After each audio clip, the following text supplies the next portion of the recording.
नमस्कार दोस्तों, मैं रुद्रांग फिर से आपका बहुत बहुत स्वागत करता हूं आपके अपने YouTube channel inspiring motivation stories में। तो दोस्तों, तुलसी जो हिंदू धर्म का एक महत्वपूर्ण पौधा है, तो ये वीडियो आज उसी के ऊपर होने वाली है। इस वीडियो के अंदर हम जानेंगे कि कब तुलसी के पौधों को तोड़ें ना तोड़ें, सूखे तुलसी के पत्ते क्या अजो उपाय एवं वास्तु शास्त्र, सारी आज ये वीडियो होने वाली है। तो वीडियो के अंत तक बने रहिएगा।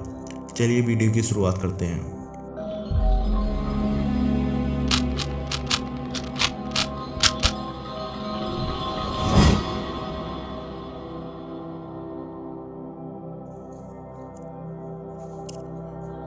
तो शास्त्रों के अनुसार तुलसी की पत्तियों को कुछ खास दिनों में नहीं तोड़ना चाहिए, जैसे कि एकादशी, रविवार, सूर्य ग्रहण और चंद्र ग्रहण के वक्त तुलसी की पत्तियों को नहीं तोड़ना चाहिए। और व्यर्थ में तुलसी की पत्ती तोड़ने से दोष लगता है। शाम के वक्त तुलसी के पास दिया जलाने से लक्ष्मी जी की कृपा सदैव बनी रहती है। और घर के आंगन में तुलसी का पौधा हो तो आपके घर के सारे वास्तु दोष मिट जाएंगे और घर में हमेशा धन लाभ के शुभ संकेत बने रहेंगे।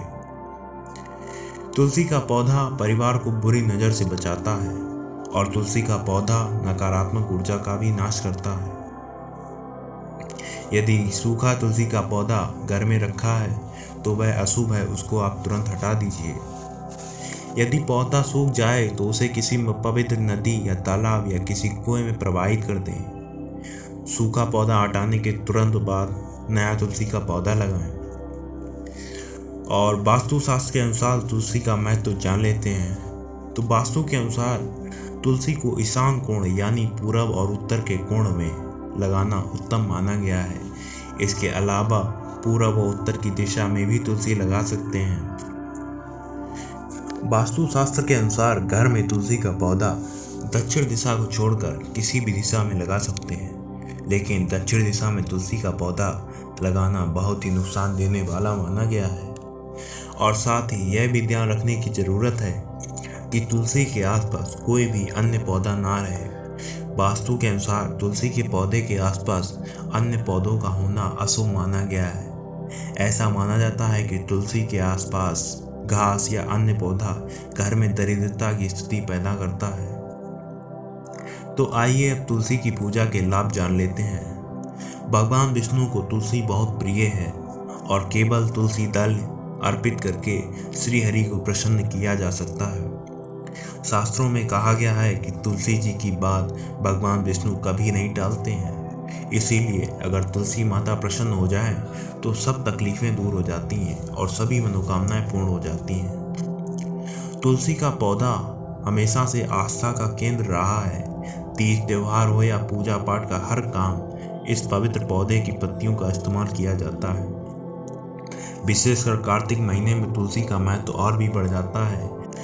कार्तिक माह में भगवान श्री हरि की पूजा में तुलसी चढ़ाने का फल 10,000 गोदान के बराबर माना जाता है। तुलसी नामाष्टक का पाठ करने और सुनने से लाभ और भी दोगुना हो जाता है। जिन दंपतियों को संतान का सुख ना मिला हो उन्हें भी पूजा करनी चाहिए। वैसे तो पूरे कार्तिक महीने में तुलसी के सामने दीपक जलाना चाहिए, लेकिन अगर आपने किसी कारणवश दीपक नहीं जलाया है तो कार्तिक पूर्णिमा के दिन पूरे 31 दीपक जलाकर अपने घर और गृहस्थी के लिए सौभाग्य की कामना अवश्य करें। तो आइए अब तुलसी जी की पौराणिक कथा के बारे में भी इस वीडियो के अंदर जान लेते हैं। तुलसी का इतिहास पौराणिक कथाओं से जुड़ा है। पौराणिक काल में एक लड़की थी जिसका नाम था वृंदा। उसका जन्म राक्षस कुल में हुआ था।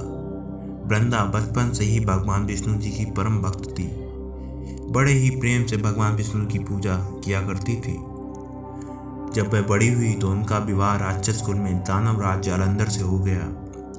जालंधर समुद्र से उत्पन्न हुआ था और वृंदा बड़ी ही पवित्रतावादी स्त्री थी, सदा अपने पति की सेवा किया करती थी। एक बार देवताओं और दानवों में युद्ध हुआ। जब जालंधर युद्ध पर जाने लगे तो वृंदा ने कहा, स्वामी आप युद्ध पर जा रहे हैं, आप जब तक युद्ध में रहेंगे मैं पूजा में बैठकर आपकी जीत के लिए अनुष्ठान करूंगी, और जब तक आप वापस नहीं आ जाते मैं अपना संकल्प नहीं छोड़ूंगी। जालंधर तो युद्ध में चले गए और वृंदा व्रत का संकल्प लेकर पूजा में बैठ गई।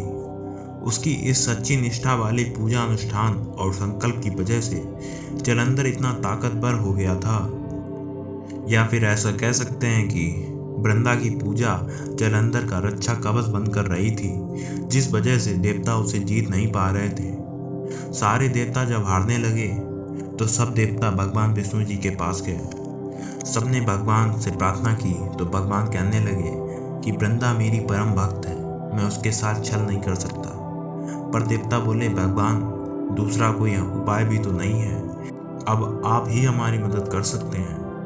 भगवान ने जालंधर का ही रूप रखा और वृंदा के महल में पहुंच गए। जैसे ही वृंदा ने अपने पति को देखा, वे तुरंत पूजा से उठ गई और उनके चरण छू लिए। इस तरह से पूजा से हटने की वजह से वृंदा का संकल्प टूट गया और उधर युद्ध में देवताओं ने जालंधर को मार दिया, उनका सिर काट कर अलग कर दिया। उनका सिर वृंदा के महल में आकर गिरा। जब वृंदा ने देखा कि मेरे पति का सिर तो कटा पड़ा है, तो फिर ये कौन है जो मेरे सामने खड़े हैं? उन्होंने पूछा, आप कौन है जिसका स्पर्श मैंने किया है? तब भगवान अपने रूप में आ गए और वे कुछ ना बोल सके। वृंदा सारी बात समझ गई। वृंदा क्रोधित होकर भगवान को श्राप दे दिया कि आप पत्थर के हो जाओ, और भगवान तुरंत पत्थर के हो गए। सभी देवता हाहाकार करने लगे। लक्ष्मी जी रोने लगी और प्रार्थना करने लगी। तब जाकर वृंदा जी ने भगवान को वापस वैसा ही कर दिया और अपने पति का सिर लेकर वे सती हो गई और उनकी राख से एक पौधा निकला। जब भगवान विष्णु जी ने कहा, आज से इसका नाम तुलसी है और यह मेरा एक रूप इस पत्थर के रूप में रहेगा, जिसे शालिग्राम के नाम से तुलसी जी के साथ ही पूजा जाएगा और मैं बिना तुलसी जी के प्रसाद स्वीकार नहीं करूँगा। तब से तुलसी जी की पूजा सभी करने लगे और तुलसी जी का विवाह शालिग्राम जी के साथ कार्तिक मास में किया जाता है। तो दोस्तों, ऐसी जानकारीजनक वीडियो के लिए प्लीज़ चैनल को सब्सक्राइब और बेल आइकन जरूर बजाइएगा। तब तक के लिए मिलते हैं किसी अन्य वीडियो में ऐसे नए टॉपिक्स के साथ। धन्यवाद।